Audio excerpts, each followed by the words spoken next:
दोस्तों, हम सभी जंगल के राजा शेर को तो जानते हैं, लेकिन मैं पूछता हूँ शेर के पास ऐसी क्या खासियत है जिससे शेर को जंगल का राजा बनाता है। शेर के पास ना हाथी की तरह भारी भरकम शरीर है, ना चीते की तरह रफ्तार और ना ही जिराफ की तरह लंबी हाइट। तो फिर ऐसी कौन सी खासियत है जिसे शेर को जंगल का राजा बनाती है? वेल, हम उसे माइंडसेट कहते हैं, उसका एटीट्यूड जो उसे बाकी जानवरों से अलग करता है। और इसलिए हम आज कैरल ड्वेक द्वारा लिखित माइंडसेट बुक के बारे में बात करेंगे, जिसमें वो फिक्स माइंडसेट और ग्रोथ माइंडसेट के बारे में बताती है कि कैसे एक ग्रोथ माइंडसेट उन 1% लोगों में आते हैं जो दुनिया पर अपनी एक अलग छाप छोड़ने की ताकत रखते हैं।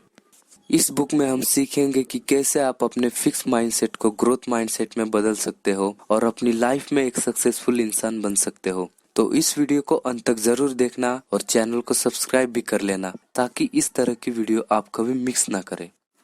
यहाँ पर ऑथर फिक्स माइंडसेट और ग्रोथ माइंडसेट के बारे में बताती है कि फिक्स माइंडसेट वाले लोग यानी तय मानसिकता वाले लोग सोचते हैं कि उनके अंदर की अक्लमंदी, स्किल्स, क्रिएटिविटी को बदला नहीं जा सकता, ये हमारे हाथ में नहीं है। वहीं दूसरी तरफ ग्रोथ माइंडसेट वाले लोग इन बातों को गलत साबित करके वो सोचते हैं कि सभी तरह के स्किल्स को हम प्लानिंग, डेडिकेशन और मेहनत से हासिल कर सकते हैं और हम उसके काबिल बन सकते हैं। इन लोगों की खासियत होती है कि ये लोग मुश्किल समय में भी अपनी कोशिशों को जारी रखते हैं। अगर वो लोग असफल हो भी जाए तो अपनी असफलता से सीखकर आगे बढ़ते रहते हैं।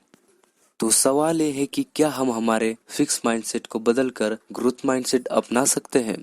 ऑथर इस बात पर जोर देते हुए कहती है कि किसी भी तरह की मानसिकता में बदलाव करना पूरी तरह संभव है। बस हमें उस बदलाव की इच्छा होनी चाहिए और हमें अपनी कमियों को स्वीकार करने की ताकत होनी चाहिए।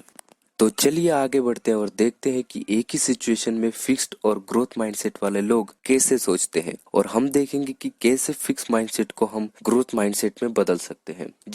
जब किसी व्यक्ति को किसी काम की जिम्मेदारी दी जाती है, जब उसे लगता है कि उसका बॉस उससे सही से बात नहीं करता, जब प्रमोशन की बात आती है तब उसे शामिल भी नहीं किया जाता, तब इस सिचुएशन में एक फिक्स माइंडसेट वाला व्यक्ति कड़वा बोलने लगता है, दूसरों को भला बुरा बोलने लगता है। वो पूरी तरह बेचैन हो जाता है। वो सोचता है कि कोई उसके टैलेंट को पहचान नहीं रहा, कोई भी उसकी तारीफ भी नहीं कर रहा। ऐसे में वो अपनी जिम्मेदारी भूल जाता है। लेकिन वहीं दूसरी तरफ एक ग्रोथ माइंडसेट वाला व्यक्ति उसी सिचुएशन में अपने आप को बदलने की कोशिश में लग जाता है, अपने काम को नई तरह से शुरू करता है, वो अपने आप को इम्प्रूव करता है, अपने अंदर की कमियों को दूर करने की कोशिश करता है। तो आखिर में ये सब होता कैसे है? हम अपनी फिक्स माइंडसेट को ग्रोथ माइंडसेट में कैसे बदल सकते हैं? वेल, उसके लिए सबसे पहले आपको मिस्टर परफेक्ट बनना छोड़ना होगा। इसके बाद अगर आप सोचते हैं कि आप किसी चीज में बेहतर हो, तो आप अपने से नीचे लोगों की तरफ देख सकते हैं, जहां आप देखेंगे कि वो लोग भी आपसे किसी न किसी चीज में आपसे बेहतर हैं और उनसे आप बहुत कुछ सीख सकते हैं। अगर आप इस विचार को इम्प्लीमेंट करते हो तो आप देखेंगे कि आप में बदलाव आना शुरू हो चुका है। आप जैसे जैसे समय के साथ ग्रोथ माइंडसेट अपनाते हैं, आप देखेंगे कि लोग आपका सपोर्ट कर रहे हैं। वो लोग जो पहले आपके खिलाफ थे वो आपका साथ दे रहे हैं। वो लोग आपके किसी न किसी काम में आपका साथ देते रहते हैं।